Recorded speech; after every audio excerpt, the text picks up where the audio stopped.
new national education policy of the government of India provides opportunities to foreign universities to establish international branch campuses in this country. Currently, there are around 20,000 Indian students studying in Russia in numerous disciplines. This figure can and must grow. A positive development is the steady increase of scholarships provided by the Russian government. It is expected to grow from the current 200 to 500 specifically allocated for Indians. To multiply these dynamics, we should focus on new areas and formats that are in high demand. Training programs, double diplomas, visiting professors' practice, and other forms of students and academic exchanges can play well to increase the quantity and quality parameters of our educational partnership.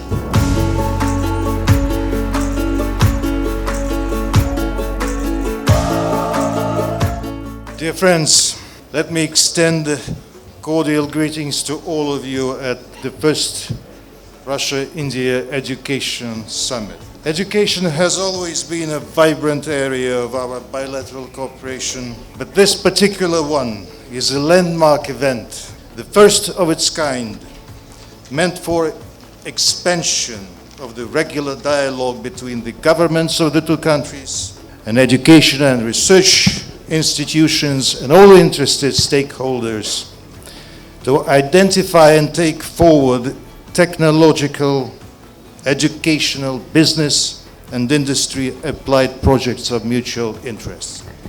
There are all prerequisites for success, both from the standpoint of the proud legacy we enjoy and the current robust partnership based on invariable goodwill and mutual benefit. The scope is endless, and in many instances untapped or underexplored, starting from the Arctic research and nuclear science to chemistry and health and biotechnologies, and life sciences to engineering and material sciences to boundless opportunities of higher studies in Russia.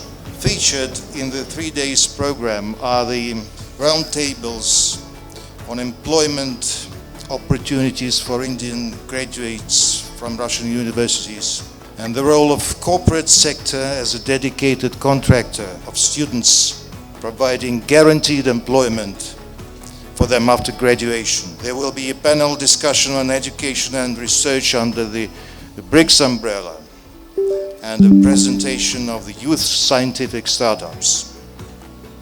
Currently, there are around 20,000 Indian students studying in Russia in numerous disciplines. This figure can and must grow. Positive development is the steady increase of scholarships provided by the Russian government. It is expected to grow from the current 200 to 500 specifically allocated for Indians.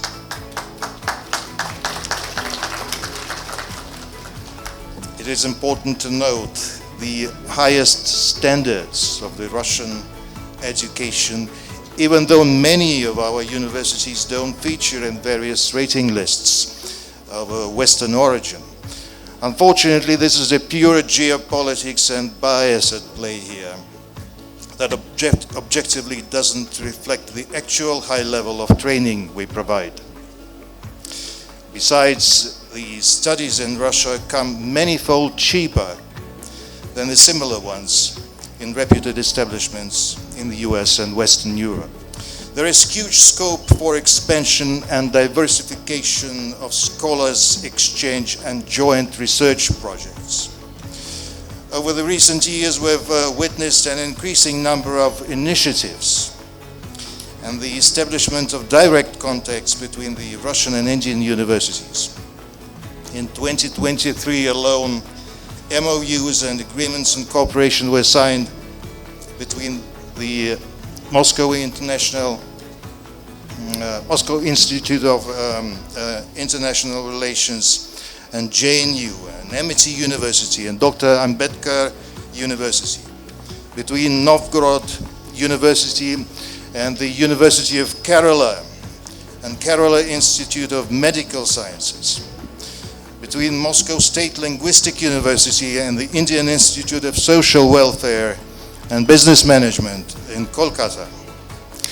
The Minin University from Nizhny Novgorod has launched the Center of Open Training in Russian Language at Chaudhry Charan Singh University. St. Petersburg Electrotechnical University and Cochin University of Science and Technology have launched a joint master's program under which the students will be able to receive double diplomas. To multiply these dynamics, we should focus on new areas and formats that are in high demand.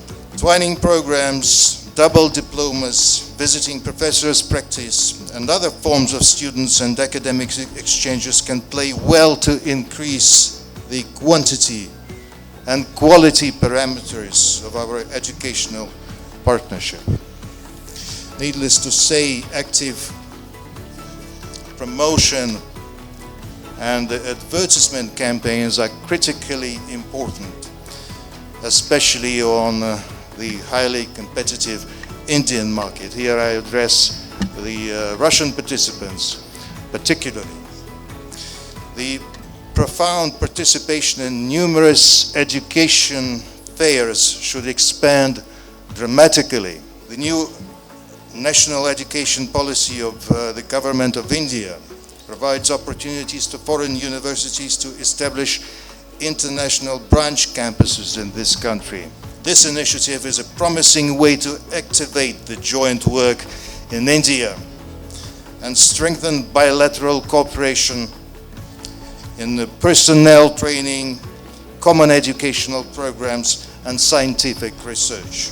One of the big issues that still impede the desired level of cooperation is the unresolved problem of mutual recognition of education. Extra efforts are required on the part of the governments of both countries to arrive to a mutually acceptable solution that will be a decisive investment in the future of our partnership. It would open multiple new options and solidify opportunities for the Russian universities to open branches in India. Dear friends, my sincere desire is that this education summit becomes a regular exercise as a platform not only for the expansion of exchanges, but also for a regular review of mainstream areas in our education dialogue and formulation of recommendations to the governments to fulfill. I wish the participants the productive and inspirational discussions and all success in making the summit a long-term oriented endeavor. Thank you for your attention.